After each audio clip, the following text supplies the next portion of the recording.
Hey everybody, welcome to episode 125 of the Arcade Hunters podcast. I'm Gerard, and directly south of me is Nick. Say hello, Nick. Hello, Nick. How are you? How you doing up there in New Hampshire, my friend? Hey, getting by. It just got cold again. We had lovely weather in the 40s, and now we're back into the teens and 20s and snow. It's a gray, drizzly day here. It's 60 degrees right now here in Tampa, Florida. So there you go. So we are back after last month. Yep. With the fun that we had. I wanted to start off by reading a letter. We got a physical. You can hear that. That's a real letter on actual paper that was delivered. So I want to apologize. I was going through. I'm wondering why there's so many people that try to talk to us online, and they say it's so hard. I wasn't able to get in touch with you. I didn't have your email address. I'm like, you've had the same email address since we started doing this. And then I look at the YouTube page, and I guess when they changed the format and stuff like that years ago, I never put the email address in. So I want to say we have a proper email address. So if you ever want to email us, it is pscvideos@gmail.com. It's kind of an old joke that Gerard and I had when we did our old website, Press Start Comic. Our friend Craig got a little miffed at us that we were doing videos, and he goes, "It's Press Start Comic, not Press Start Videos." So that's what the PSC Videos stands for, Press Comic Videos. So I got a letter here. Well, I just got to say, that's funny. I never knew that. Yeah, that's why I called it that. PSC I did Videos. Not know that's why he chose that. Press Start Comic Video. Yeah, Press Start Comic Videos. That's why I called it that. So I got a letter. So I hope I don't... Kevin Sistrunk. So Kevin is from Panama, and he sent me this letter. He ended up contacting my friend Marshall over at Little Shop of Games, and I was there for the last tournament that we did. It's actually the last tournament at that location of Little Shop of Games until he moves. We're going to be doing it in March over at the new location. So he sent me a letter, and it says, "Mr. Nicholas Lombardo, good day to you, fine sir. I am a huge fan. Your arcade walkthroughs have inspired me and encouraged me over the years. The podcast is excellent." Hey, you're listening to it. Thank you very much. "Thank you to the Arcade Hunters on YouTube. The country of Panama now has a retro arcade bar." And he put a little cool little T-shirt in there. Even made it a double XL, so I think you can tell how big I am from the videos. So I want to thank you, Kevin, for your kind letter. I got it. I did send you an email back. I have not yet to hear from him.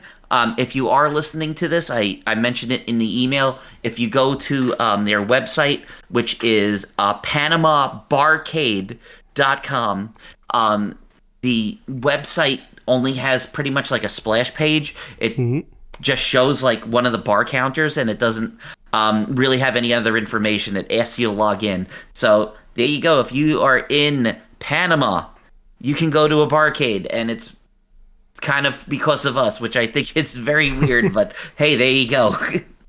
That's awesome. Now, do you have a return address? Yes, I do. So, no, I don't. I just have his Hotmail and his phone number, but he didn't. I have to check the package to see if it has a return address. I'll have to see if I got it for him. Yeah, so if there is a return address, definitely send it to me, because I have some stuff I can send. And I still have to send you stuff. I'm terrible at, like, I just got a box, and I'm just gonna I gotta send the box. The problem is, like, I have the book that I got from Jeff Lee, and I got the one from what was it? The Galloping Ghost. And then I got the other one from him that he personally signed. So I want to give you the other one that he signed, but I'm still looking for it. So awesome. When I find it, I'll get it to you. That's what I do. Hey, so it comes when she comes. Yep. We also want to thank the one other person. Recently, we did a video talking about the Twippies, which pretty much the Foo Fighters pretty much cleaned the clocks out of everybody. It seems like the only thing that they didn't win was best theme, which ended up going to Scooby-Doo, which I kind of agree, which is a fantastic theme for pinball. Great family-friendly game. I still have not gotten to play it. I don't know about you, Gerard. No, but I will get a chance to play it, I believe. There's an arcade, I think it's called Glimmerhold, that just opened up. They're doing soft openings in Manchester, New Hampshire. They Very have, nice. I think, over 100 pinball games. Or 100. Whoa. They have a ton. It's a guy's private collection. So this guy created a tabletop game that took off during COVID. And so he built or moved stuff into a store and created a tabletop gaming store, like a headquarters. And then he was also into arcade games and pinball. And so he collected a bunch of machines. And for a while, the only way you could play there was if you did for corporate events or like Toys for Tots fundraisers and stuff. He's Kind of like what they did over at Papa. Yep, exactly like that. And he's been working with Manchester to get the permits so that he can open up to the public as an arcade. And right now it's a couple soft openings on weekends. He just put the times that they're open on his website. It was word of mouth for a while. And so I know they have I saw some pictures and I know they have a labyrinth. So I definitely want to go play that. Labyrinth. I always say labyrinth. So I'm pretty sure if he has a labyrinth, I'm pretty sure he has a Scooby-Doo. Oh, yeah. I still want to play that. I was watching on Carl D'Angelo's on IE Pinball. He was playing it. He got one, and he was beating the shit out of it. He said that he got 1 million on it. Or I'm sorry, 1 billion on it. So that's Carl, just how he destroys friggin' games in general, and that's why he's always like little Easter eggs in some of the games. I haven't heard if there's any things in Jaws yet, because something that Keith Elwin does, he always puts little things in for him. So probably next time I play a Jaws machine, I want to put his initials in to see what happens. I know pinball's taken off. So how far away is that for you? Because I keep forgetting. Because of it's New Hampshire and where you are, it's the same distance as Fun. It's about hour and 10 minutes, hour and 15 minutes, so a little closer than Fun Spot's. Really not for New Hampshire. It's not that far. Yeah, but then there's so there's that place. There's I think it's Primetime Amusements or Prime Amusements, which is like a pinball museum arcade. That's about 2 hours away in Vermont. Fun Spot is really amping up their pinball presence. Oh yeah.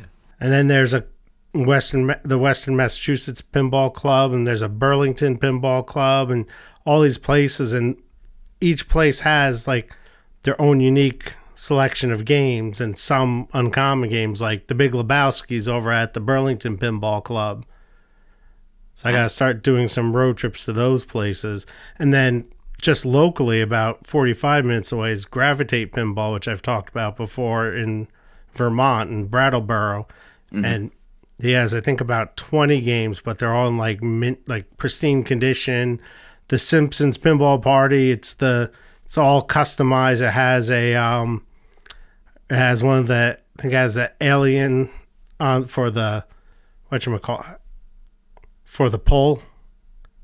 Which one? The plunger. Oh, yeah. Yeah, for the plunger. It has the speaker grills have like a Duff beer can etched into them. And there's extra toys. So much. There's so many toys to put on Simpsons Pinball Party. It's ridiculous.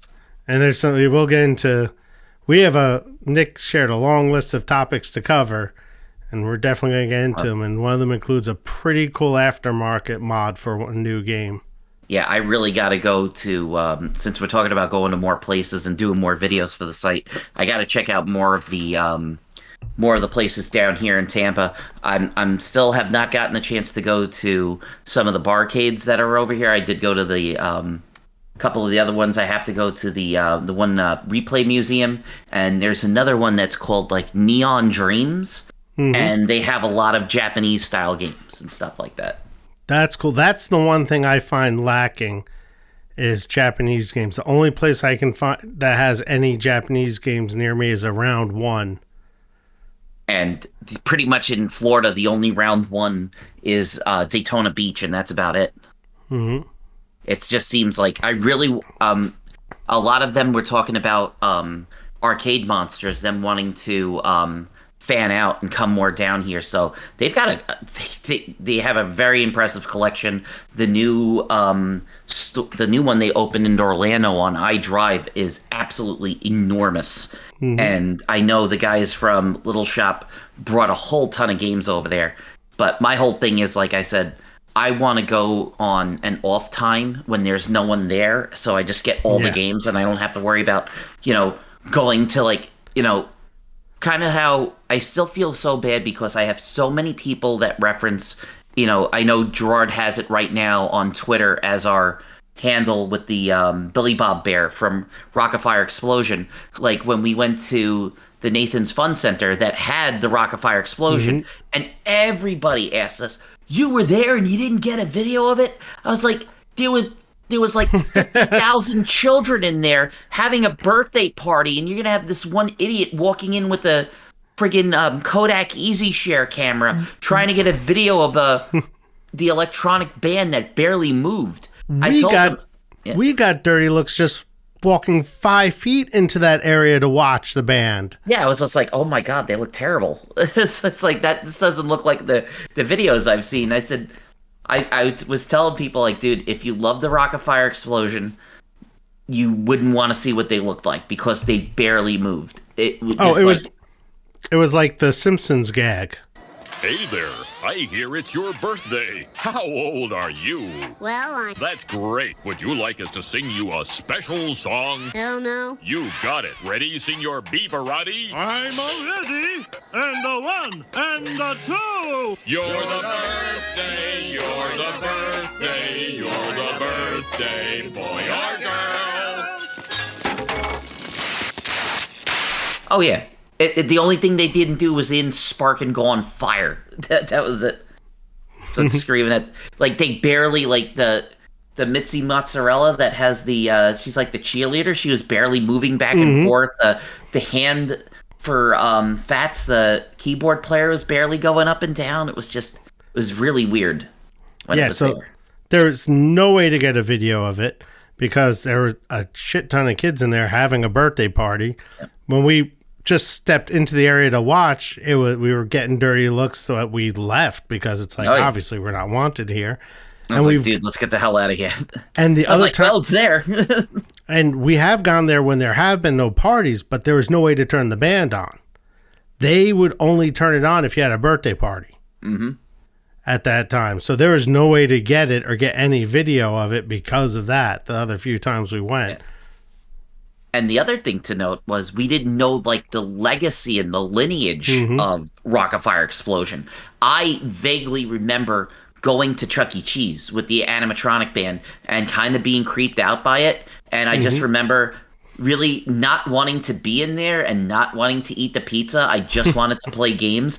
And naturally, my mother and father screaming, "We spent all this money on these sodas and pizzas, and all they want to do is play games." I was like, yeah. Like that.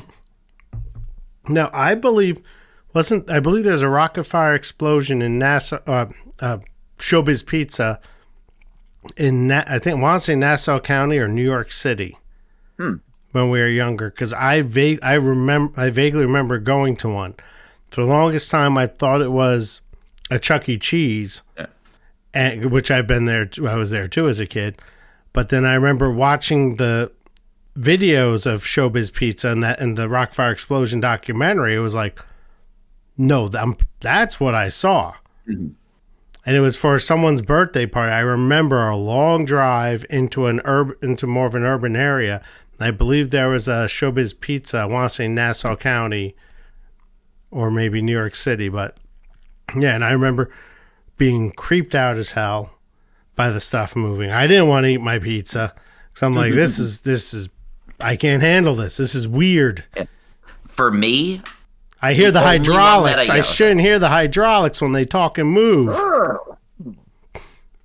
For me, the only one that I knew of growing up as a kid was Chuck E. Cheese, and there was something else with, like, a seal, but that was like in in like Pennsylvania was like Flipper or something like that. It had a seal on it. I don't remember. I don't remember Peter Piper Pizza. I don't remember Showbiz. I don't remember those. I think a lot of Showbiz places were not really in New York. I think not a lot of people talked about it. For us, it was pretty much. There was the one Chuck E. Cheese that was in the 80s. I remember going there because it used to have the pictures of the characters on the side of the wall. And I remember we would drive by it, like going to visit family in Nassau County. And then I remember the building because they ended up changing it over to like a Bennigan's or a Houlihan's or something like that. And I remember it being painted over. And I just remember looking out the car window like, yeah, that used to be Chuck E. Cheese over there. But I don't remember any of the other locations. That's just me growing up as a kid. And then like in the 90s when they opened up the other one, I think that was in Patchogue. That's the one I think the Patchogue one is actually still there. Yeah, it is still there. Which is pretty funny because on the internet, I think it was on YouTube, someone did a video where you could tell from the accents that they were from Long Island like we were. And they called up, he goes, yes, Chuck E. Cheese of Patchogue, how can I help you? And he goes, yeah, can I order one large cheese pie? All right, thanks very much. And then he goes there, he gets a cheese pizza from Chuck E. Cheese, and he puts it in a regular New York, Long Island pizza box. And he tells the dad, he's like, hey, Dad, come on in, got dinner. It's sitting on the table. And he opens it up, and he goes, what the hell is this? Like that. What kind of joke is this? Where'd you get this pizza? Like that. Obviously, he's cursing a lot more, but we're going to leave it at that. Yeah, so I think it was Queens or Long Island City. There's a Showbiz Pizza.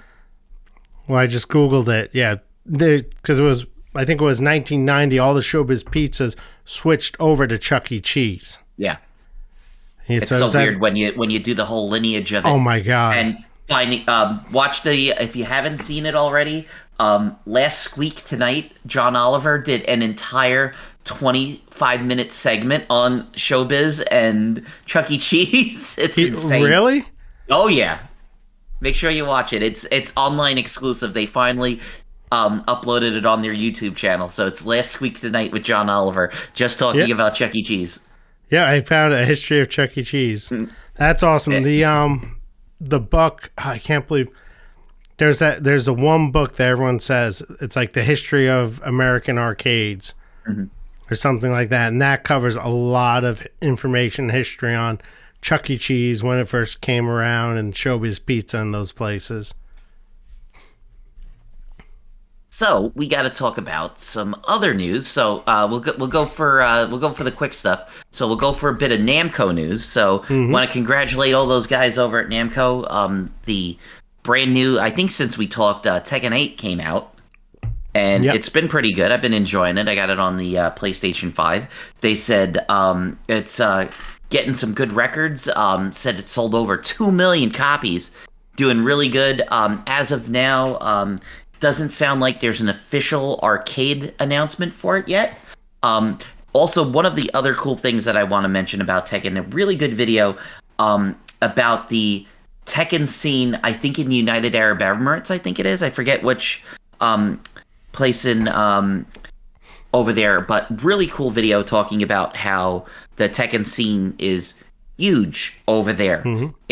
And they don't have like good arcades and stuff like that over there. It's basically like these guys build the machines out of wood, and they put the PlayStation on top, and they have a TV screen, and you can bring your own joysticks, or they have joysticks that you can pretty much rent there. And since there's no coin slots, it's all on the honor system. So you go up to the guy, and he has like a thing, and he goes, "Okay, how many times did you lose?" You go in there for like an hour. Like, okay, how many times did you lose? And you it's on honor system, so you're like, yeah, I lost 15 times. Okay, so you owe me this much. Like that. That's how they do it there. It's pretty cool. And then also, I was trying to explain to Gerard what the anime Spy Family is, but I saw the announcement. They announced the it's called Spy Anya, which is the name of the little girl character in Spy Family.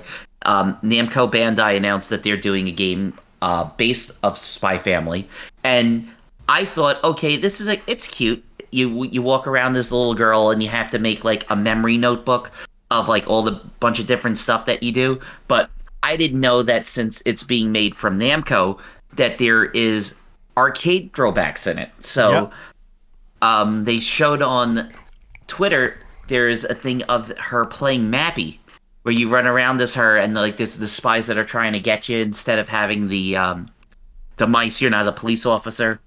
And then very quickly in a new trailer they showed off, it looked Pac-Mania-esque with the I wouldn't say Pac-Man because it was more like a 2.5D view for it. So it's coming out I think in May. So hopefully there'll be some more little arcade nod throwbacks to that. So I could very easily see more. I mean, Namco has such a huge library. It was odd to see Mappy because that's a callback that doesn't happen too often anymore.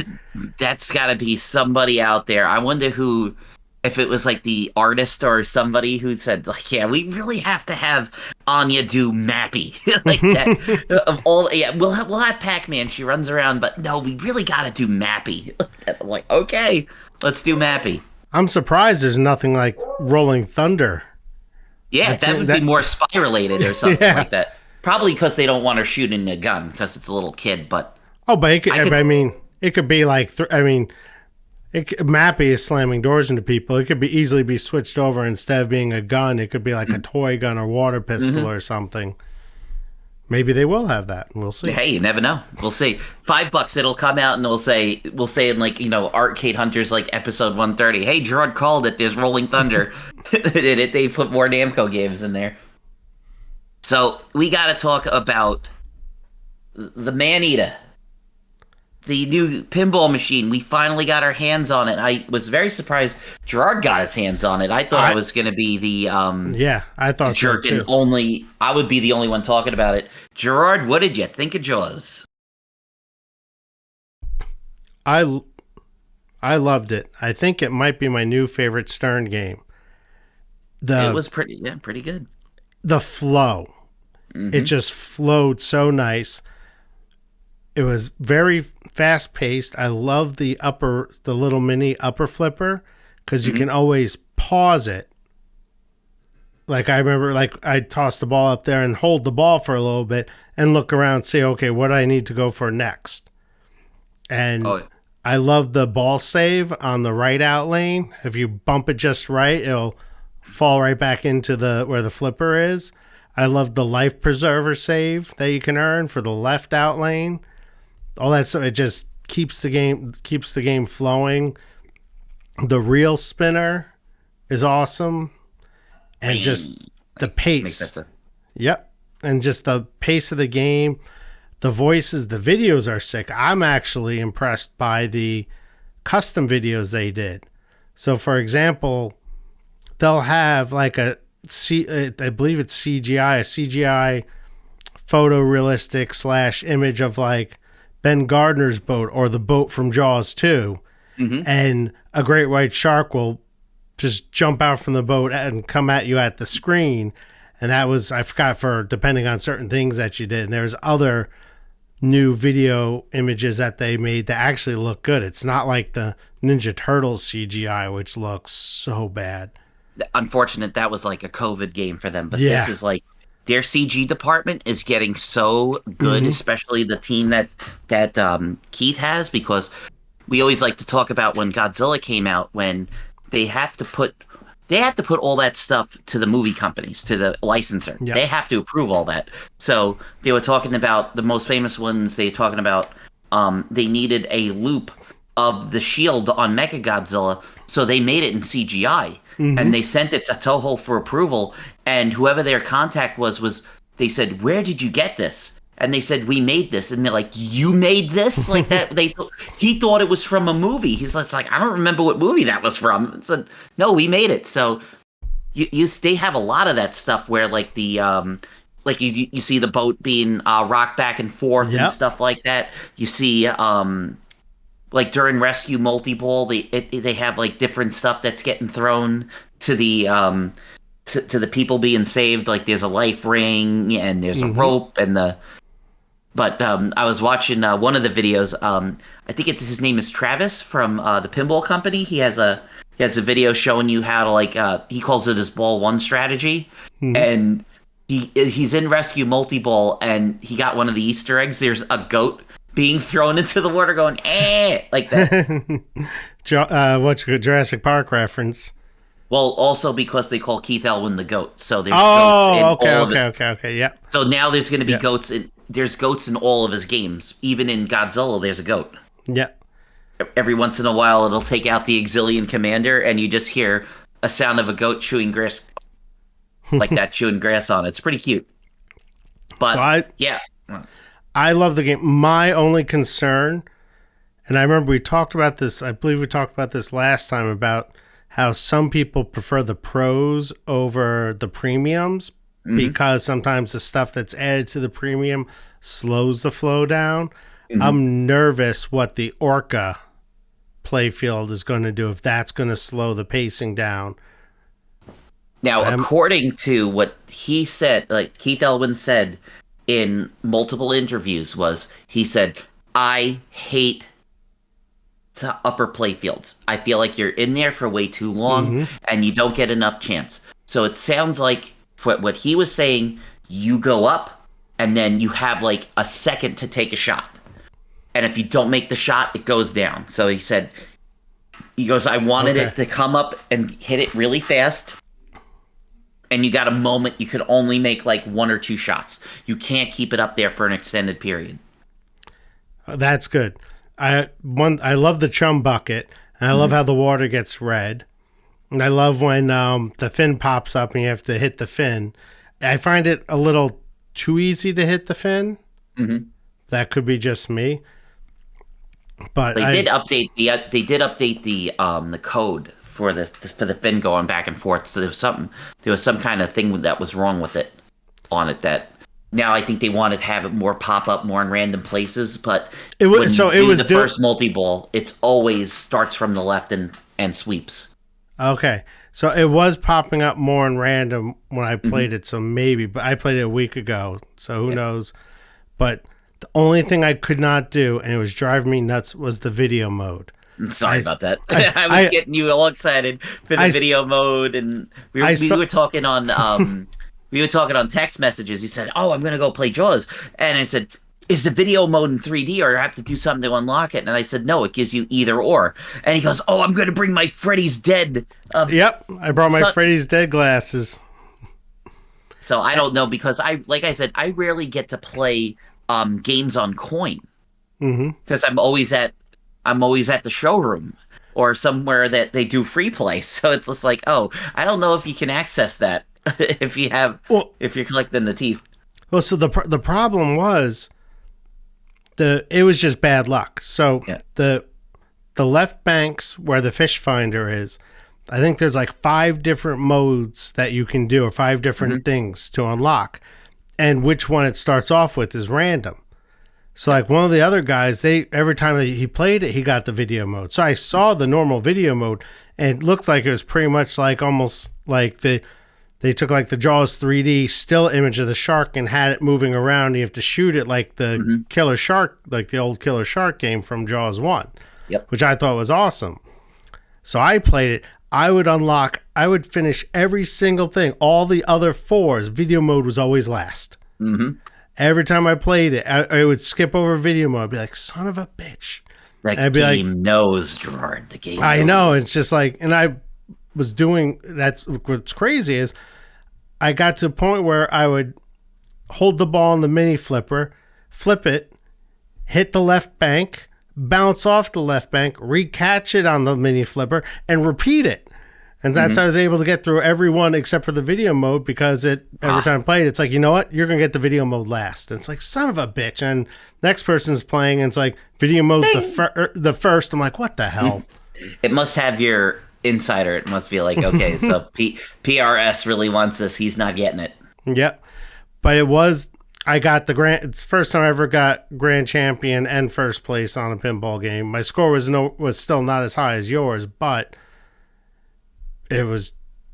I'm not touting it because like what they're doing, kind of like with Jurassic Park, they're gonna have all those different perks and all the different ways to multiply all the points and get even more. As I still don't really understand the whole machete thing, and that's like the shot multiplier. Yeah. You can get even more with the machete stuff on there, so it's going to be even crazier. The one thing that I'm glad about having the Pro first is I didn't know how that left shot worked, where you shoot the where it loops around and goes back to the left flipper from that one shot, and you can hit that with the top right flipper too. Yep. You can pretty much all those shots with it, even if you don't want to go for the fish finder targets.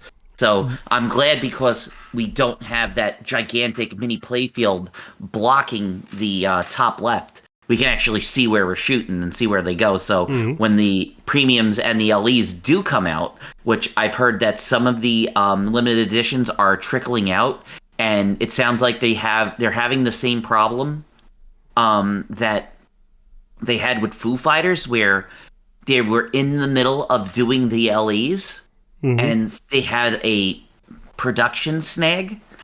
There was some part that they couldn't get that they need for the LE. So they're running a batch of premiums now. So there's going to be a couple of premiums that are sneaking out to the folks over there at the overseas market. So, pretty much by the time that they probably get the premiums overseas, we'll probably be getting them here. That's kind of what they do. We always know that's what they do. It's like, They announce the game, they start building it, it goes overseas, and then like a week or two later, then we start seeing them trickle out.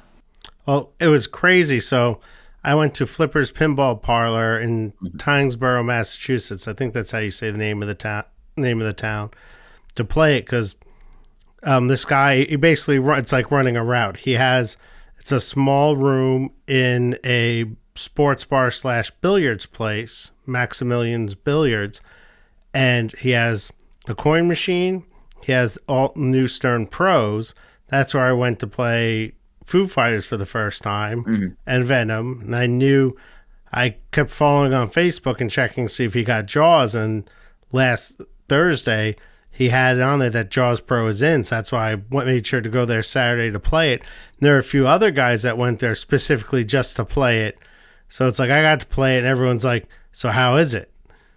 I'm like, it's good. And we ended up playing a couple multiplayer games. And there was this older guy there that asked if I wanted to play. So I'm playing with him. And it's funny, I didn't realize what the skill shot was. I saw him just pulling the plunger slightly and the ball's not going all the way. And I'm watching him. I'm like, I was almost going to be like the idiot, be like, if you pull it back further, I'll shoot it further. That's when I realized he's trying to get the first skill shot where you hit the bumper but not the flipper or something like that.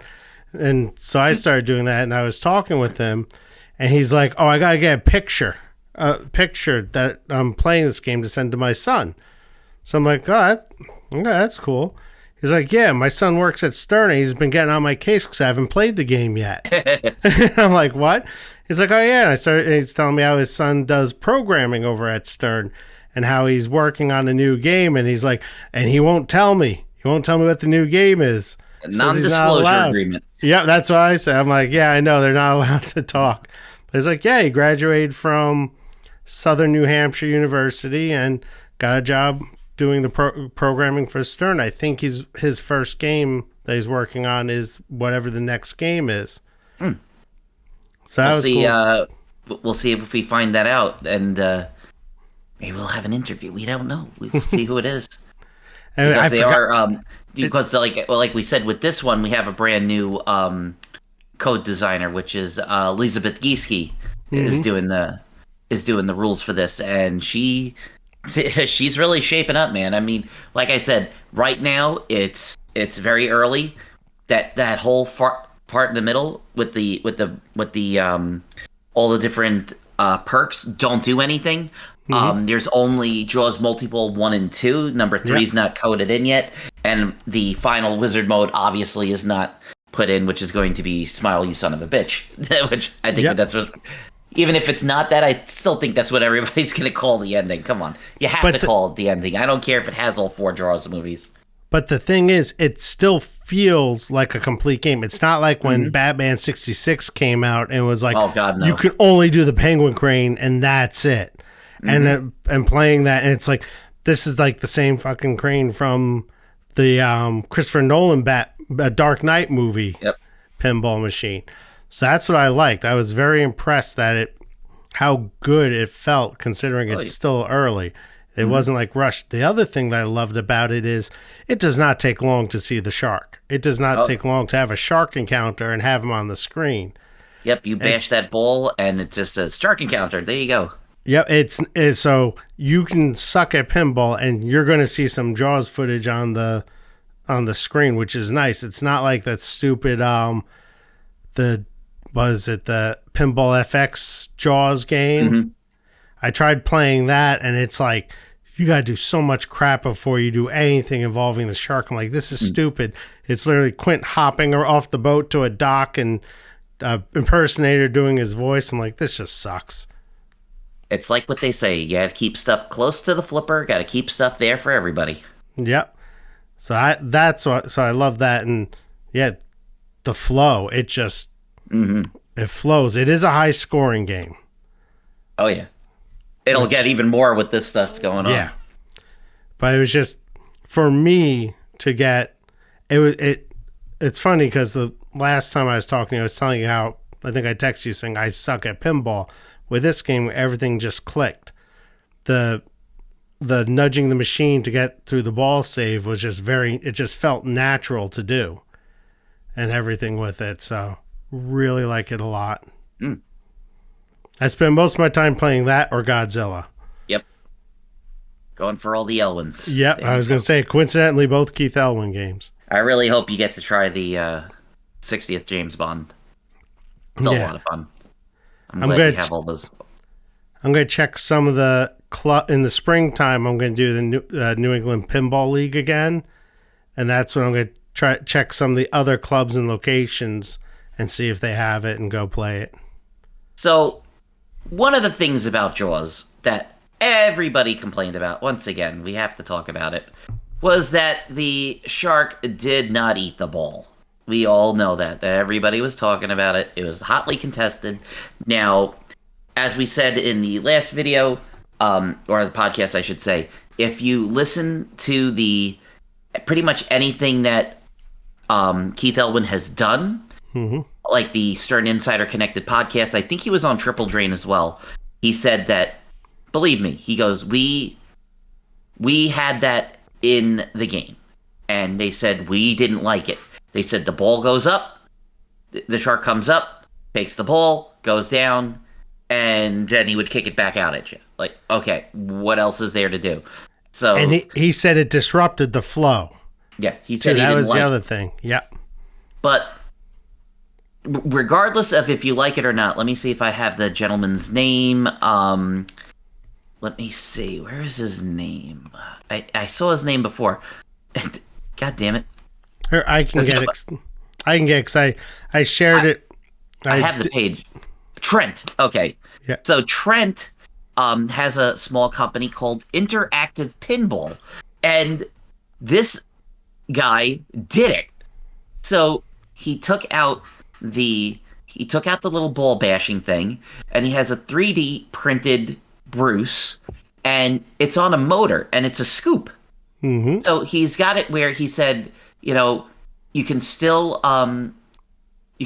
bash the you bash the side of the mouth, and it's like the same thing. He took the ball out, and then he's got it where you shoot the ball into the shark's mouth, and it spits it out from the back. He actually made a subway and a vertical up kicker to it. So this guy did it. I'm very surprised. Now, I'm not saying that, you know, Stern couldn't do it or they wouldn't do it, but I understand why. Because kind of when you see it, it's different. So the sharks, you see the shark's head above the playfield with the opening for the ball the whole time.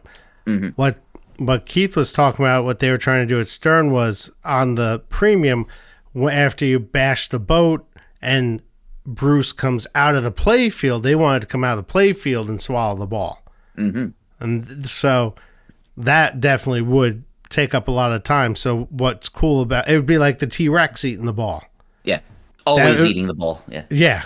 So what's cool is also with the mod, when you bash it, the head moves a little side to side and it doesn't recenter. Yeah. So it adds like a challenge to get the ball into the shark's mouth. So it's not like you're just constantly sticking the ball in the shark's mouth and it's ejecting through the subway. It's going to be interesting because, right, like you said, right now the code is still very premature. So I don't know if they would be very spiteful and put something in it that would change it. Because, once again, if you do this, you're voiding your warranty. There's nothing you can do. You got to do, it sounds like you got to do a lot of work for this. They said, like, it starts at $500. There's a lot of work to do to try to get this in there. Because, obviously, you have to take the entire apparatus out with the shark cage that's up there, which we all know doesn't do anything. I've seen someone mod a flash lamp in there, so like underneath where it says shark, they have the so it looks like it's glowing red. So it'll be very interesting. He also is the creator of the wire mods on there's one for Rush Pro, because it doesn't have that, but he also has the wire ramp. I didn't know he made a wire ramp for the version of the Led Zeppelin Pro. I'm looking at it right now because it's so stupid on Led Zeppelin Pro where it has that shot to a dead end and it just comes back down. So he made it like the premium and the LE where you can do that shot and it comes back down to your right flipper. So this guy's got a awful lot of talent. It would be very foolish if any of these companies do not snap this guy up. I think he's definitely doing something on there. So hopefully we can see some more great stuff from this guy. So it looks really cool. Now, in his video, he does say that the install is simple for the Jaws ball eater. He says it's simple and it doesn't require too much manipulation or changing or whatever. So hoping that's the case. But the thing is, the $450, I think it's $454. Yeah, it's like $500, I think he said. That does not sound like a lot for what it's doing. I mean, not to bash Stern, but when they're charging $1,000 for a crappy topper that doesn't do much or add much, like the Godzilla topper, that's crazy. Like you said, it hopefully won't be long before one of the companies snag him and have him working for him. That's kind of like what happened when I was talking to the guys that did I forget the gentleman's name, but that did Miss Pac-Man. Instead, they weren't going to stop them. They were like, "No, we want you to work for us. Like we see you got the talent. You know how to do this." So my whole thing is, like I said, I hope that people don't spend like $500 on this thing, and Stern does something and they're spiteful and there's something in the code that'll negatively affect this thing. So all of a sudden you do this thing and you can only play on like the second version of the code, because like I said, the code is still very much brand new and Keith is always going out there. They're always listening to what the fans are doing and they change stuff up on it. So it'll be very interesting to see what they do. So I didn't even think about that and Stern possibly doing that. Has Stern ever done anything like that? I know with some of the people that have done video asset codes, like on Ninja Turtles and on Avengers, I think sometimes like they're like, that'll completely void your warranty and stuff like that and all this other stuff. They don't want to even doing that, even though some of them is just simple as just switching out the SD card.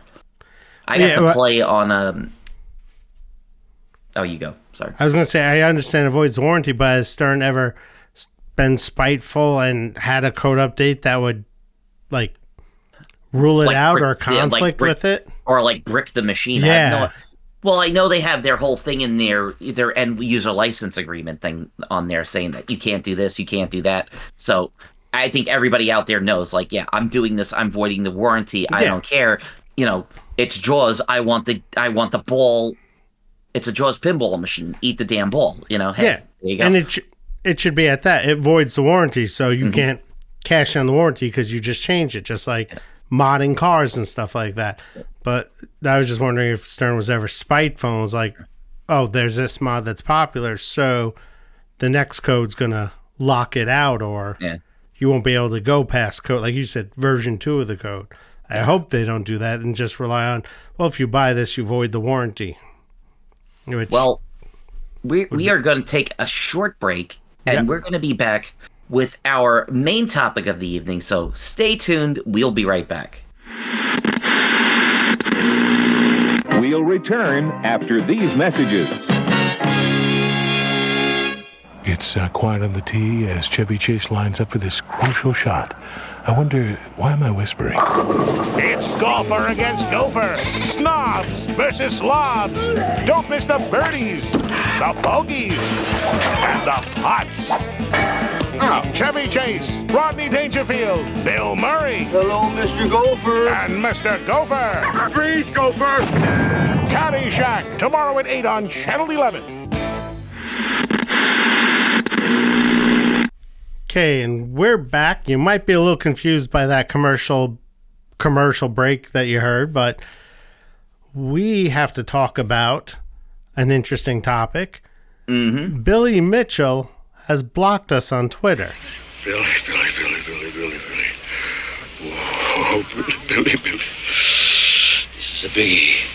Oh, yes, indeed.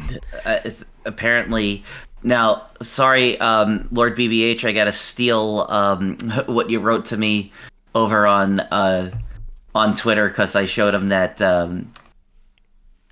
what happened was but there's something very ironic about signing a post with "Never Surrender" and immediately locking your account.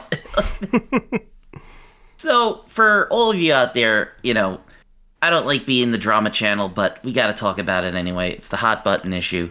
But as we all know, for a while now, Billy Mitchell and Twin Galaxies have been fighting tooth and nail in a lawsuit. We've been talking about it on the show a lot, where they were showing some of the evidence, like Billy Mitchell having a Pac-Man machine, the Donkey Kong machine with a red 8-way gate joystick on it, and him saying, I wouldn't have played with it. I only play on a black joystick. all real Donkey Kong machines are, and then they show him the thing, and they go, okay, what's this? Like that, and they go, and he's like, I wouldn't have played it like that.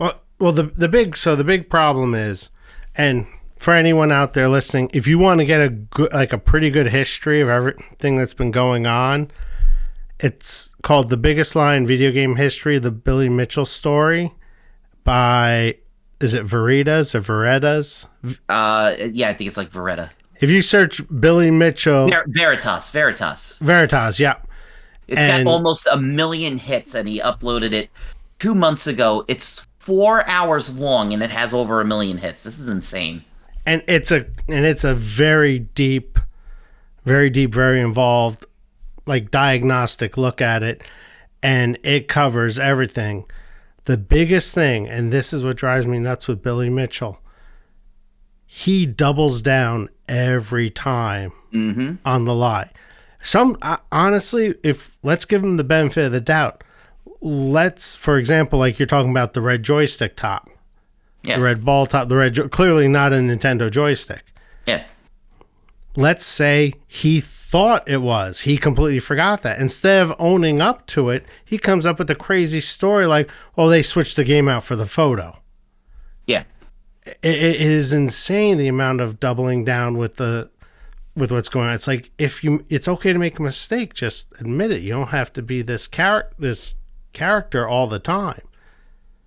Yeah, because it's more like he's playing Billy Mitchell. He's not being William Mitchell. He's not being like the actual person. He just puts this persona on.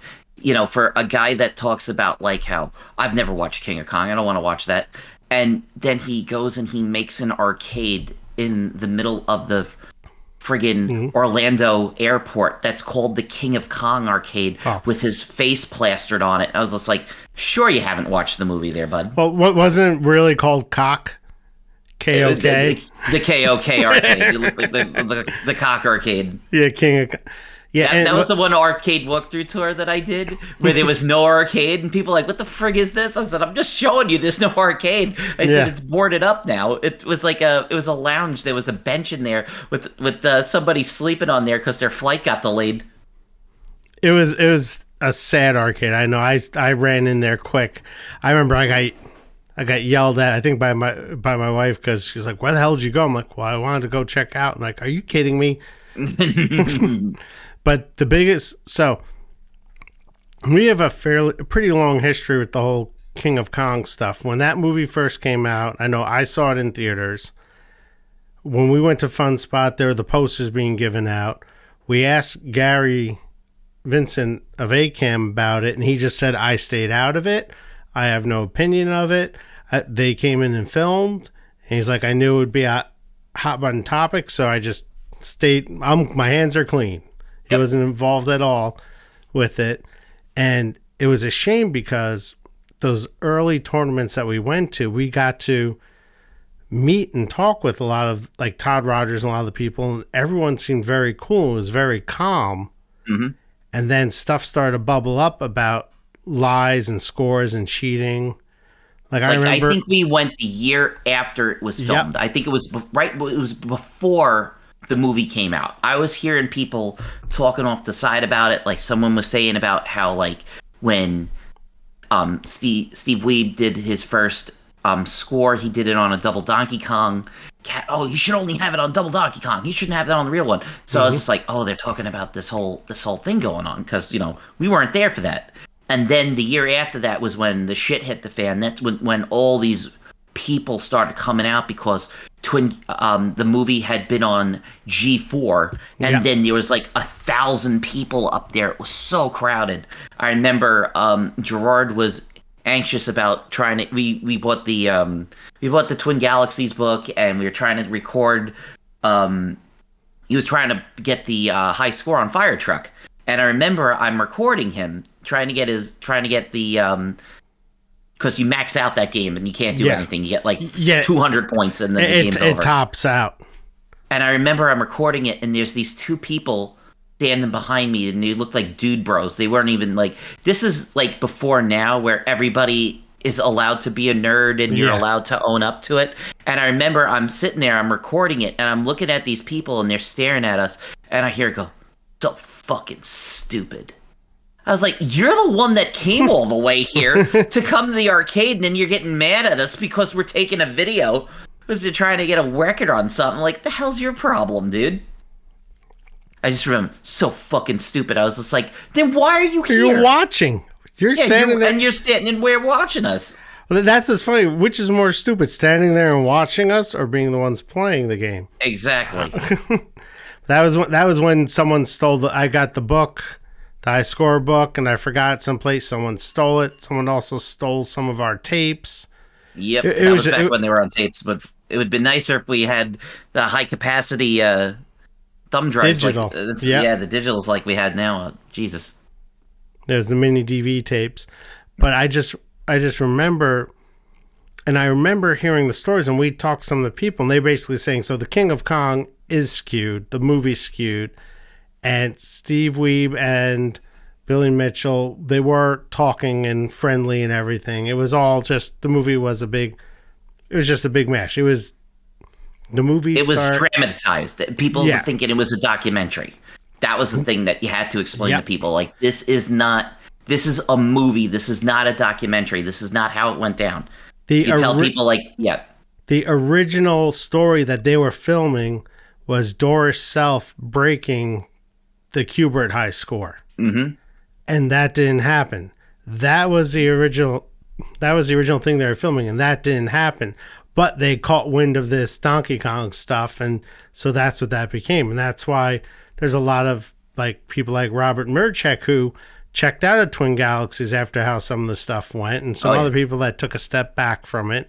Because we talked to all of them, and most of them, and they were like, oh yeah, they don't want to get involved.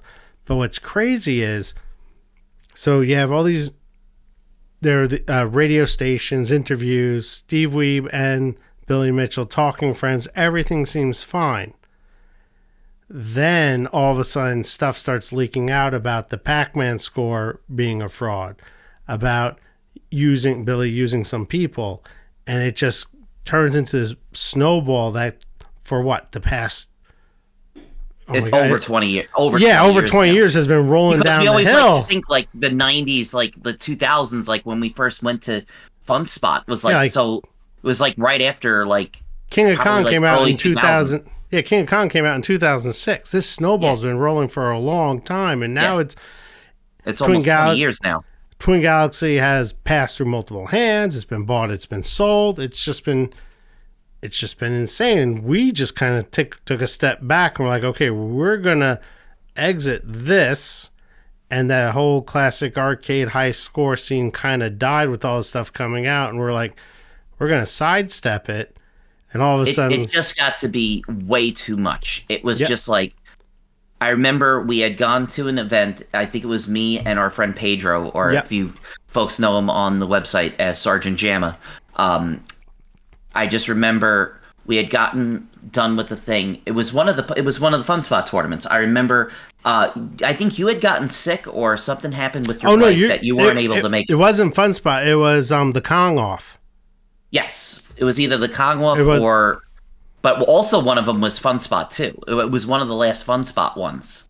And I remember I either called you or Craig. I think I ended up doing both. Our other friend Craig, that was kind of like part of the why we were called Arcade Hunters, more than one person.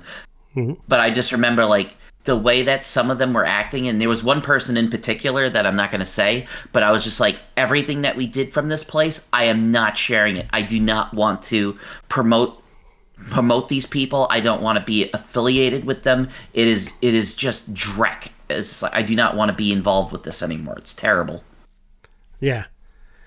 That was there's some other like that was. Are you talking about so there was. We went to the last Fun Spot tournament, and I think the last one was when I think Richie Knuckles made a little bit of a scene. Yes, that's the person I'm talking about, because there was a big scene and him going on his video little podcast on back when it was Justin TV. This was before Twitch, and then finding out like he's like bad mouthing us, not us in particular, me or Gerard, but just the people that were there that were hanging out, having arcade having a good gamers time. And stuff. He was trying to. He was trying to be like the Howard Stern of. He had his show. He's trying to be like the Howard Stern of classic gaming. Once again, like I've said, like how people wanted to be too cool for school, and now everything. Now we're welcoming now. Like you're allowed to be a nerd. It's like I think like saying something like I didn't want to be there with a bunch of basement dwelling nerds. I couldn't be in that place anymore. I had to get out of there. And I was just like, whoa. I was just like, okay, I am not affiliating with this person anymore. He can have a million Kong Offs. He can get a million other games. I was like, no, I can't do this anymore. Well, so it's funny you mention that, because that's what we're not talking about the main attraction on this. Yeah, no. So and it all. This is just how it snowballed. Yeah, just snowballs one on top of each other. So before that Fun Spot, there was the Kong Off that we call Fun Spot tournament. It was the international tournament that Twin Galaxies held at Fun Spot. Yep. Yeah, but there was the Kong Off I couldn't go to. That was when I was starting to get migraines, and I'd be like sick for 3 days before I got medicated. You and Pedro went, and that's where the infamous scene of Billy Mitchell giving you a fake punch to the chin, which we've used the image before. It's in the King of Arcades documentary. It's it's popped up all over the place. I knew when I walked in there that my likeness was going to be used, and there it was. Yeah, but that was before things were a little weird. But that was before things went way off the rails. It was like the year after that where it was just like, you even said, you're like, I don't want to be associated with this. And I'm like, I agree. We're not posting these videos. We're not posting any. We'll be us talking about games and that's it. Or you and I with the RetroAir TV people playing playing whatchamacallit, Ninja Gaiden or Gaiden, whatever you say, and stuff like Don't that. say Gaiden. They haven't said that in 30 years. Yeah, I know. But or also them playing the Atari football and stuff like Yep, that. Atari football and talking and the Abobo comic. Yeah. For the chicken and all that stuff. That's what we associated with that year, and that's where we left it off at. Yeah, it was just like we were having fun. So this whole thing soured with Billy Mitchell and Twin Galaxies, and if you want to find out anything, as always, like Gerard said, you can watch the Game Over documentary that's on YouTube. Once again, that's 3.5 hours long.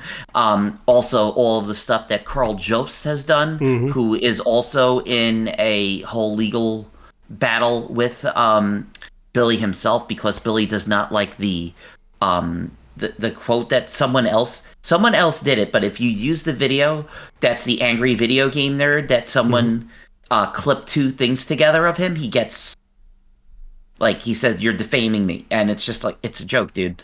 But they had gone through this whole thing, and we watched all like the court depositions and stuff like that. He was trying to get the court depositions out that were supposedly like anybody could watch it and stuff like that. But this was like shortly after we did our last episode. So he released Billy Mitchell released a statement, and it said, "Today, as of January 16, 2004, this is how he worded it. Now, just keep in mind, this is how Billy Mitchell words it himself. He goes, "Today, as January 16, 2014, Twin Galaxies has reinstated all of my video game world records that I've achieved in my career, effective immediately. Twin Galaxies statement on the website reads this in pertinent part. In fair consideration of the expert opinion provided by Dr. Zeta on behalf of Mr. Mitchell and consistent with Twin Galaxies' dedication to the meticulous documentation and preserving of video game high score history, Twin Galaxies shall herefore reinstate all of Mr. Mitchell's scores." Now, here's the key thing. I wish they would have bolded this. "As part of a official historical database on Twin Galaxies' website." And then Billy ends it with, "I am relieved and satisfied to reach this resolution after more of a 6-year ordeal, looking forward to pursuing my unfinished business elsewhere." And then, of course, he ends with, "Never surrender, Billy Mitchell." So, here's the thing. They're not really officially reinstated. Nope. It's on what we would say like an internet database with the old records, but he is not back. Or, here's the thing. How about we read it from Twitter's community notes, Gerard, right? So, I'm good friends with Lord BBH, a Twitch streamer. He also was on Neo Geo at the time. So, when Billy Mitchell posted this on Facebook, here he put, "This is my official statement." And everybody was trying to say, like, this is most people were just, they read it and they said, "Oh, congratulations. You're back in. Congratulations." All this other stuff. You're back. You're back. Hey, the true king, all this other stuff. And then other people saying, "No, read the fine print." So, what I thought was funny, I liked a comment that Lord BBH wrote. He put, "Save us community notes."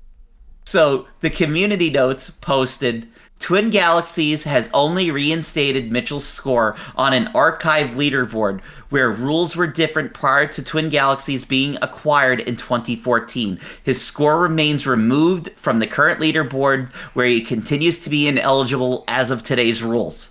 And then he put, "We have been saved." So I made sure for prosperity, I took a screenshot of that. And after that, Billy Mitchell put his account on lockdown. And because I favorited a couple of the tweets, he blocked us on Twitter. I know. When you first said Billy Mitchell blocked us on Twitter, I got so excited. I'm like, he's listening to the podcast. And you're like, "Yay!" And you're like, actually, I liked a comment from Lord BBH. I'm like, son of a bitch. But yeah, it's crazy how long this has been going on. It's we were talking before the show. The biggest thing is I said I had a couple beers and I said I almost posted a GIF of Eddie Guerrero lie, cheat, steal, but I didn't. But yeah, it's almost like just let it go. Focus on your hot sauce company. You make amazing hot sauce. He's got an amazing company. We love the food. Every time, when he goes to the Free Play Florida, if he's there, I always go. I say hello. I'm very friendly. I buy his product. He makes a good product. But we have to keep dredging this stuff for over 20 plus years. It's ridiculous. It's almost like just let it go. Just let it go. And it's okay. The biggest thing, it's okay to make a mistake. You can't be right or perfect all the time. There's photos of the incorrect joystick, the red ball top joystick. If it's not the right joystick and you just didn't realize it, then say that. Be like, well, I thought it was. I made a mistake. Don't create a story about, oh, they swapped the game out for the photo. It is such a, what do they call it, a long con almost. And it's like, just let it go. It's not worth it all over a game that came out in 1980? Yeah. 1981. I forgot the year Donkey Kong came out. 81. Same age as me. Yeah. Same year. It's like, really? It's nothing better going on? I guess not. It's very weird. It's just like, come on. At first it was fun. I like I said, I remember I was interviewed a couple of times about going to the Fun Spot tournament, and this was before everything soured. They said, oh, how is it coming here? And I said, it's really cool. I said, the first time we came, I said, we were outsiders. And I felt like I had stumbled at like someone's high school reunion. And now I feel like I'm part of the family. It feels great. You know, I love coming here. I get to see some friends in person that are from all over the country. Some people from other countries. Like we have the guys like that come up. I forget if it's Tim. No, Tim's somebody else. But the Carrie that comes up from Canada. Yeah, you know, they're from Quebec, the French Canadian couple. Yep, they come from all over the world. They come and play it. So it's like every year we have a high school reunion. I mean, they're older than me, but hey, I get to have fun, get to play some games, get to meet some unique characters. I mean, Mark Alpigger playing Crystal Castles with his foot, like that. You know, you got Big Todd Rogers playing a game with a fan on it because he's sitting there for so long. He's just like he just needs a drink and something like that. But Gorf. then, playing his Gorf. Yep. And then the other guy playing JD playing Burger Time and stuff like that, getting the Burger Time record. And Donald Hayes. Yeah, Dandy Don Hayes, baby. That guy, like, I remember watching. I watched a guy on GDQ beat Arkanoid. And I remember, like, I saw Don Hayes do it on the arcade version. I watched him kill it. Watch him kill. We all got behind him when he killed off Doe. Doe, yeah. The DOH. Doe. Get to watch him kill the boss. So, but the thing is, it just went from being fun to, like, everybody had to be a character. And it was just... Not just that, you had to choose a side. You're either on this side or that side. They had the Team Weeby shirts and stuff like that.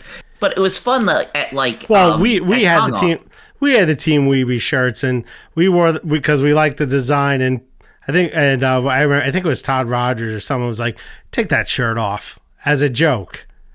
I was like, get that shirt. I was like, but they also, like, Hank had some shirts and stuff like that. They had ones for the guy from Canada. I mean, the first Kongwolf was a really good time. We had a lot of fun, you know, once again, getting to see all those folks out there, having that whole line of games lined up and getting to play all together. And, you know, because they were all about, we need live score competitions, and then going and hanging out because he had the other arcade set up, and got to talk to the guy that had the world record. I forget his name.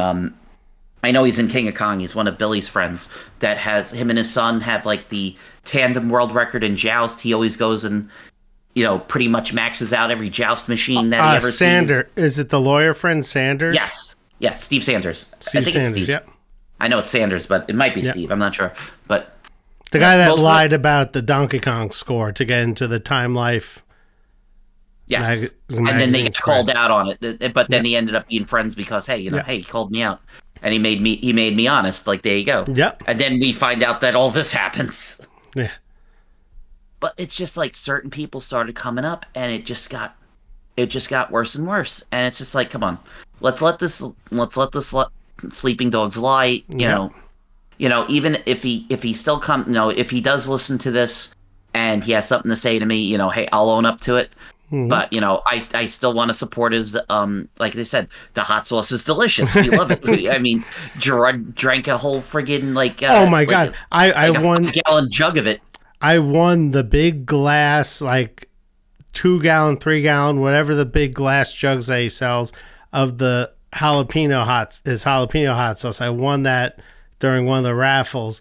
It took me like a year, but I finished it. Maybe that should be the picture for this podcast. I still have the empty glass jug in the basement. Yeah. That has the big logo with the Pac-Man giving the thumbs up and the Billy Mitchell comment, work is for people who can't play video games. And I still have all my empty bottles, because like what I would do was I would finish off the hot sauce and I would empty the bottles. And now that I own my own condo, I have my kitchen, I have the hot sauce bottles on top of the thing. I have it from the last Free Play Florida that I got the stuff from. So I have like the current one with the old stuff. So there you go. I have the whole thing, the hot sauce is gone, but I keep the bottles because it's like it's a good memory. Mm-hmm. Same here. I have a bunch of little hot sauce bottles from the Fun Spot tournaments. I remember when, and that's what's crazy. I remember the one tournament. You and I were asking Todd Rogers if Billy happened to be there. It was at Fun Spot, and he said no, he didn't make it. And Todd's like, "Well, if you want to, maybe he'll do an interview for you."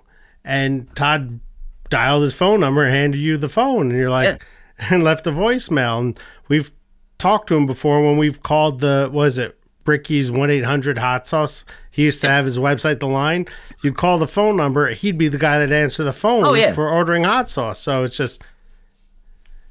just crazy how that whole world just crumbled and how just sour it's gotten. And it's almost like, would it just be better just to let it go and go in a different direction? Oh, like, obviously the hot sauce is great. Maybe.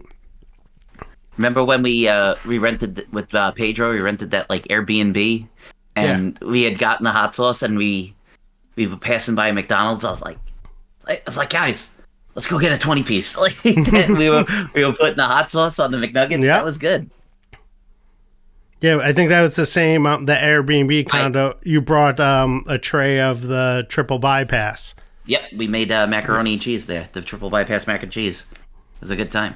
So it's definitely the good memories definitely outweigh the bad memories with everything that happened. Well, honestly, for the negative memories on our side, it's not so much Billy. It's other people that brought on a negative connotation, and Billy just blocked us. Billy wasn't there, and it's just I kind of find it funny that he blocked us. Blocked us on Twitter. Yes, exactly. He can't, everybody's been making a joke about it, but it's just like, come on, just own up to it. It's like that. The main negative interaction we've had with Billy is him blocking us on Twitter. Well, I've gotten to speak to him multiple times since he lives here in Florida too. No, but negatively. No, not negative. Yeah, that's what I'm saying. I'm saying that's the one negative thing. Exactly. Yeah, that's what I'm saying. He probably just sees Arcade Hunters. He probably doesn't see the face. Exactly. The only negative thing. He just saw an account, like a tweet that he didn't like, and just decided, I'm just going to ban everybody that likes this tweet. Yeah, that's what I'm saying. Yeah, it's just that's our one negative interaction. And it's just his posts, his account's in lockdown, so I don't even know if he's gone on social media. I just would not go onto it. Once again, just social media being a friggin' just unfriendly hellscape and just cesspool. It's garbage. I mean, I pretty much use it. I might interact with a couple of people if I see like a funny joke that I like or a funny post or something like that. And then, hey, here's a new video. Here, check this out. or here's this game or something like that. You know. What, so you mentioned this briefly before we started recording, and I've been actually thinking about this because I belong to another group. What about creating an Arcade Hunters Discord group? We could do that. I mean, we got one. We're actually chatting it. But I know nothing about Discord. I belong to one Discord group, and I interact with everyone there, and they create topics and stuff. Discord's still way over my head. Like, when I got a message on my phone from you on Discord, I'm like, how'd you do that? The stuff to talk about. But maybe we used to do that more with Facebook. The problem Facebook is insane because you have to pay like $3 just so more than 10 people can see what you post. It's stupid. Yeah, and I don't want to learn this whole freaking algorithm. Bull. Yeah, and every time I try to post something on Facebook to the Arcade Hunters group, it posts to your page. Yeah. Like, I forgot what it was. I change it, it still doesn't do it. Yeah, I remember someone was sending you messages about, I didn't know you were at such and such, and you're like, I'm not. It's like, no, Gerard's in New Hampshire. I'm in Tampa. Yeah. There's a big gap right there. Yeah, so maybe we test the waters, have the Discord group, advertise it. Whoever wants to join, we could talk about different arcade games, pinball games, share high scores or whatever.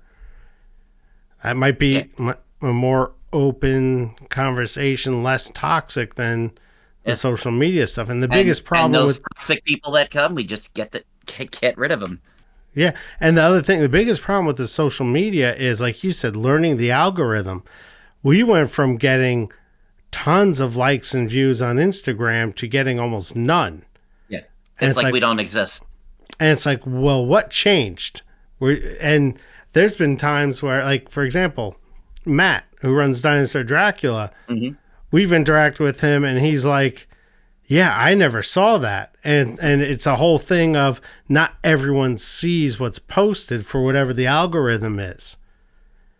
I have that with everything, and it's on pretty much everything. It's like I have a friend that's like an artist, and he goes, hey, you didn't comment on my thing. I said, you posted something new? And he's like, yeah, 2 days ago. And then I go, well, apparently Facebook decided it wanted to show me something else, or Twitter wanted to show me something else. It didn't show me. I didn't see it. It's not that I'm not a fan of your what you guys do, but hey, this is what happens. It's just the nature of the beast with this stupid thing we call social media. I mean, even YouTube's the same thing. Yep. I don't understand how. Once again, I can take my time out, take a full-on Jaws video. Here's the video, and then maybe 400 people watch it, and we supposedly have 7,000 or 7,000 to 8,000 subscribers. So where the hell are all these people? Do these people even know that we're still making videos? But then you can take another video, and it'll get thousands and thousands and thousands of views. There's an algorithm, so you can Google it. There's a science to the algorithm. There's people that try to teach you how to learn the algorithm to get. And honestly, I don't give a shit. I don't have enough. And that's when it becomes too much like work, and it's not fun. That's my whole thing. Is this like we could, I was joking before about how one person voted for us on the Twippies. And I was like, yeah, I understand. We could make this a lot bigger and a lot better, but then it feels it's not a passion project. It becomes work. I'm just like, we've been on it a long time on YouTube. I'm glad that I can just click the button and it puts ads on it, and I understand not everybody likes the ads and all the other stuff, but hey, who cares? That's what I'm going to do. That's what supports the cost of the hosting fees in the website. Yeah. Yeah. And pretty much everything goes back into the site. That's pretty much it. And obviously we are reaching out to an audience, because you just read a letter about someone that opened up a barcade because of what we do, which is in Panama, which is pretty friggin' awesome. And make sure you get me there. You can find the return address, or if the person's listening, and if they can send the address of their their barcade is probably online. Yes, Kevin, send us your information. pscvideos@gmail.com. We can put together a nice package. I know. Not that but it's package. It's insane. I'm watching I'm just on I'm on right now on our YouTube studio, and you can see all the different stuff. So, like, I posted the Jaws Pro, the first video of Jaws Pro, 765 views. And, like, I go and I look at some of the other stuff. I have Pulp Fiction, which has been on since December. Now, keep in mind, Pulp Fiction wasn't in wide release. This is a prototype, so this is something rare. It's got less than 700 views. And Elton John's got less than 400 views. But once again, I can't do the music on both of those games because of copyright infringement. But so you're not really getting a full history of that game. To throw a cog in what you're talking about, I was randomly in Rhode Island. This was last year. I had a few drinks. I figured I'll do a short of the Jurassic World Redemption game, and that got like 3,000 views within a day. And I know, like, that's another thing. Like, you want to know how we would get like 100 million hits? Start doing friggin' redemption games. Go to the local Dave & Buster's or go to the local Round One or something like that and just do redemption games because that's what people like to watch. But that's the thing. So I'll do a video of a redemption game if it's something new and piques my interest. Like I did one of the new Monopoly, like roll whatever game. FunSpot has it because you literally roll a giant die that lights up. And it reminds me of like the Price is Right, spinning the big wheel and stuff like that. So that's why I'm not going to do a video of every redemption game. It has to pique my interest. The Jurassic World one piqued my interest. It was like shooting the Jeep up and stuff like that. But yeah, same thing. Like I go to Free Play Florida, right? I take a short video of the Moldorama. It gets 400 hits. The full video, which is 47 minutes long, that I took over 2 days, has 650 hits. Come on. But again, we do this because we're passionate. Yeah. We like it. We enjoy doing it. And that's why we do it. Yeah. We could easily change if we wanted to make this a career. We could easily change. We could be like the people that do videos of the crane machines all day and the prize machines, like you said, all the redemption games. But unless the redemption game has a gaming aspect to it, it's not fun. It has to tickle my fancy. It's got to be like, ooh, I want to see this or something like that. You know? Exactly, and that's the thing. A lot of other sites and a lot of other podcasts, they will not cover redemption games. They bash redemption games. Right. If the redemption game has a gameplay aspect to it, we will cover it. One of my favorite arcade games, and this is kind of sad to say, but FunSpot has. It's one of those when you have to stop the lights to get the tickets, and it's made. It's a tower, and it's made to look like an oil rig. I can sit there all day hitting the button trying to get the top prize. I was showing my friend Don. We were at FunSpot a few weeks ago. I'm like, I told him I love this game and I tend to win a lot of tickets, so I take the tickets and get like mugs and glasses and stuff. And he's watching me stop it at all the tickets. He's like, "You've almost got the top." I'm like, "Well, the top. I was telling him about the setting, how the jackpot only pays out X number of times. So you can be exact. If it's not the right time, it etches it above or below." And he's like, "How do you know this?" I'm like, "I like this game, and it's a redemption game. It's a redemption game." And I said, plus it's like a slot machine. It's progressive. The more people that play it and don't get the top, the higher the jackpot. When the jackpot's over 1,000 tickets, I come over, I'll play like 10 times, and I'll hit the jackpot, and I'll get the tickets, and I have fun doing it. Yeah. So that's why I play that game. There's other games like the Big Bass Wheel and stuff like that. I never go near because it's literally hit a button, watch the wheel spin. Yeah. That's it. There's no skill. That's when I don't want to take a video. Yep. It's like if it's like a unique.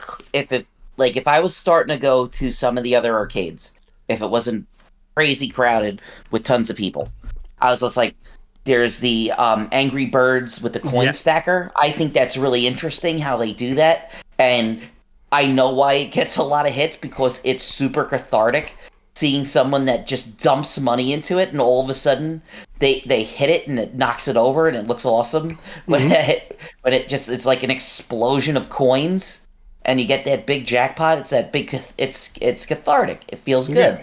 But like, here's spin and win. I'm gonna hit the crank and I'm gonna hit the button. I'm like, yippee skippy! I got 50 tickets. Who cares? I think I did one video of the Scooby-Doo one that came out, that Fun Spot got a few years ago, and the video, the short was more like that's it.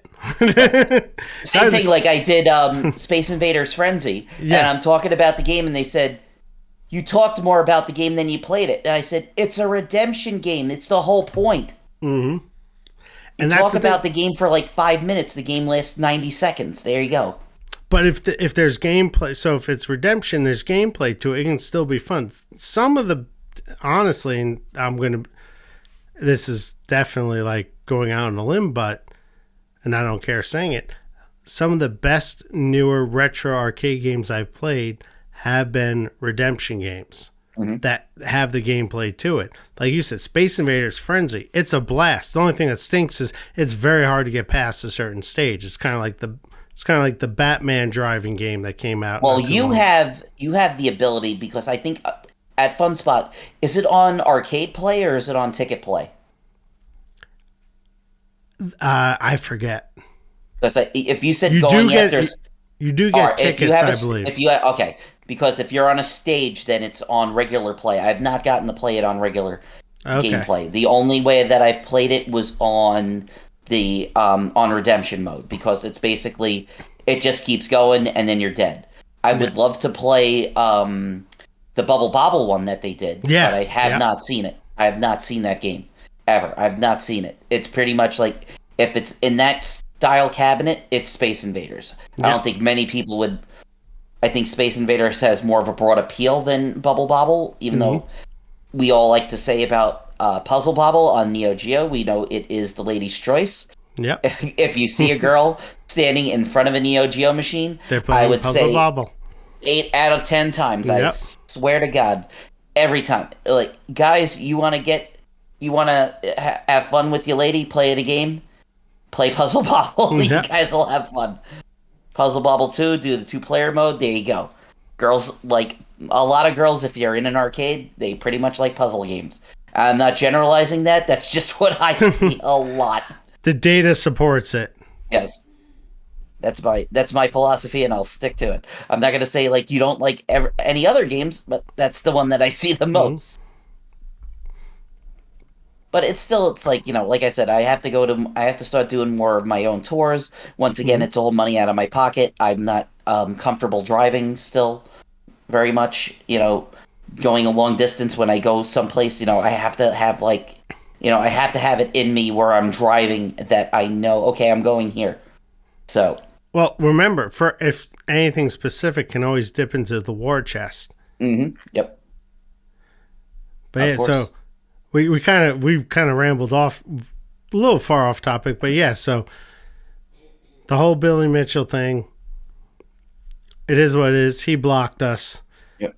Still gonna buy his hot sauce, because I was just looking up on Amazon just how I'm trying to find where I can get the jalapeno hot sauce, because I know he does sell it in the big jugs, but I don't think his Ricky's Ricky'sHotSauce.com website exists anymore. So I want to get it either the jalapeno hot sauce or his wing sauce. His wing sauce is really good. It's kind of funny. I remember when you and we split a case of his buffalo wing sauce. And the key ingredient that makes his wing sauce really good is the fact that it has real butter in it. I just got, I think it was Hot Ones season 22 or 23, the full set of hot sauces. And Hot Ones has their own hot sauce that's a buffalo wing sauce. And it says the secret ingredient to making their wing sauce good is including real butter. And I remember reading that. I'm thinking, shit, I was getting Ricky's hot sauce with real butter 10 years ago. Well, they still have Ricky's hot sauce. Ricky'sWings.com. Okay. And then I'm looking on sponsored, and they do have the jug. You can buy the jug. It's $22 a bottle. It's a gallon jug hot sauce. of Ricky's famous original wing sauce, but I doesn't look like this is like GordonsFoods.com. I've never even heard of this site, Gordon Food Service. Never heard of this, but yeah, any of that, I'm pretty sure.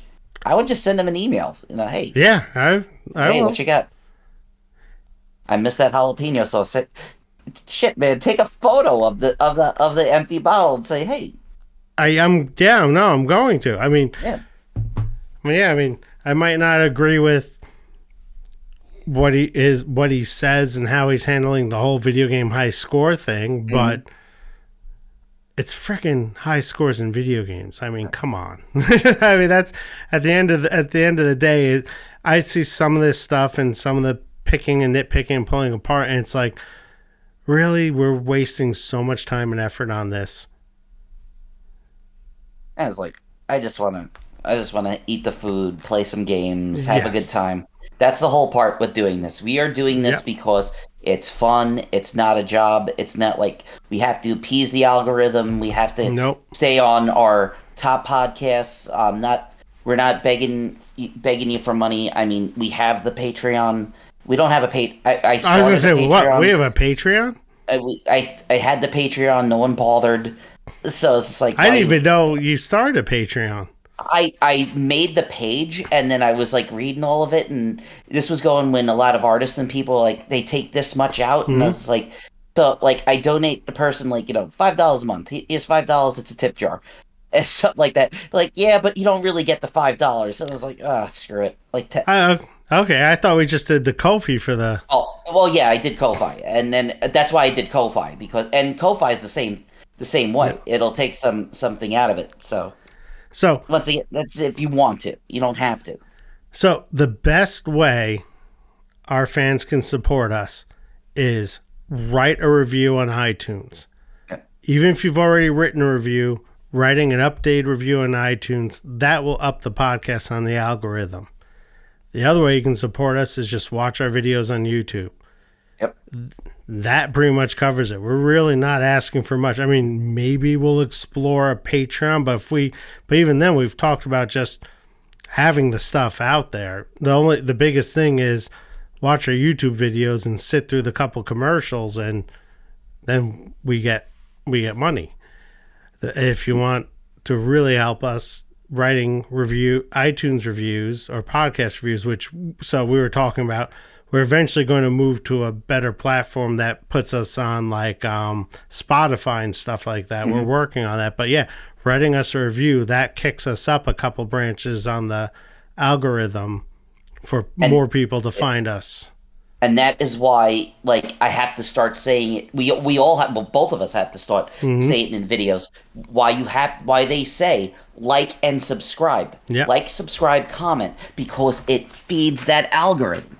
If I can put together any video, it could just be a video of me watering my lawn, but like if no one comments on it, no one sees it. So people start talking about, hey, is that Kentucky bluegrass and stuff like that? Oh yeah. I saw. Hey, how else do you water it like that? And all of a sudden, like I saw you handled that crabgrass. That was hot. Oh yeah, man. We use the we got the Scott's turf builder on there, baby. I'm telling you, it makes it. No one likes it. No one likes it because it's called crabgrass. More people would like it if it was called elf grass. Let me tell you, lush. What's that from? That's Hatred. Oh yeah. Yeah. Let me say it again, special. Lush. Say it again. Oh my god! I finally made my way through every episode and watched the movie. Oh yeah. Yeah. What was it? The baboon. The blood from the baboon's heart. Hatred is the something for the baboon heart. That movie was amazing. It was the best end cap for that series. It sucks that they couldn't do Radiant is the blood of the baboon heart. Yep. It sucks that Jackson Pollock and I can't believe I forgot the Doc Hammer couldn't do an 8th season. It was amazing how they crunched into one movie, and it literally was like the cherry on top of the Venture Brothers. It wrapped everything up while also still keeping open. It was great. I thought that movie was amazing. And when they're the fact that they brought all the characters back, they brought the creepy guy in the haunted house in the woods, and how everything just fell together. It was J.K. like, Simmons, baby. oh my God, just that is a show to watch from season 1 all the way through the movie. I still think their best season is like the second to last season when they're in New York City, and awesome. Well worth it. I definitely plan on rewatching it again, probably in a year all the way through. Yep. I made sure I watched it beginning to end. I bought the complete series on. Thank God I bought the complete series on DVD. Friggin' Warner can go kiss my butt in Macy's window because they keep trying to friggin' drop everything, like the Coyote versus Acme stuff that they're going through. So I made sure that I have it physically, so I own it now. It's mine. It's crazy because I watch it on HBO Max, the rest of the seasons, and it's like one season, it's all bleeped out and blurred out. Then all of a sudden, one season, there's F-bombs being dropped left and right. And it's weird because even I'm seeing a penis on the screen. Even on the Blu-ray that I have, yeah, there's still parts that are, I think it's like the first 2 or 3 seasons were censored, and then the rest they started making it they started uncensoring it for the DVD. So that was like the thing, was like, see it now, uncensored. Like, yeah, it gets to later seasons on HBO Max, and it's the one that's it's a riff on Eyes Wide Shut. Mm-hmm. And it's like just full on nudity. I'm like, oh yeah. I'm like, okay, the season before they were bleeping out every swear word. Now it's just like there's a full on animated orgy going on. It's like, okay. This has been the Venture Brothers cast with Gerard and Nick over here. So I think we're going to end it off here. I think we had a good time. Once again, we want to thank you all very much for taking the time out of your day and listening to the Arcade Hunters podcast. As I was saying before, if you would like to reach out to us, once again, that is pscvideos@gmail.com. You can find us on all of your favorite social media sites. As we said, it is a cesspool. If you think that we should start a Discord page, let us know. We'll start one up. Hopefully it won't be so many people trying to sell penis enlargement pills or something like that. But hopefully we'll have a nice place for a nice common discourse. It's called Discord. Why not? Gerard, do you want to add anything else? Best way, if you like us, you like our podcast, you want to help us, write us a review. Even if you're one of the few people that have already written a review, write an updated review. That can still help with the algorithm and etch us up. And just keep an eye on YouTube. I already told Nick this. I've got a ton of videos to upload. I ended up getting COVID, which knocked me out for a while, and so I'm going to be uploading videos over the next week. Yep. Check our Instagram. Facebook, I'd like to use it more, but as we've talked about, every time I try to upload something, it ends up posting to Nick's personal Facebook and not our group, and it's just a mess. So Instagram, definitely check. Definitely write a review for us on Apple Podcasts or wherever you get the show, and keep checking YouTube. Excellent. So once again, I am Nick. And that has been my friend Gerard. Once again, we would like to thank you all for checking out episode 125 of the Arcade Hunters podcast. Like and subscribe, do all that good stuff, and we'll see you next time when we see you. See ya.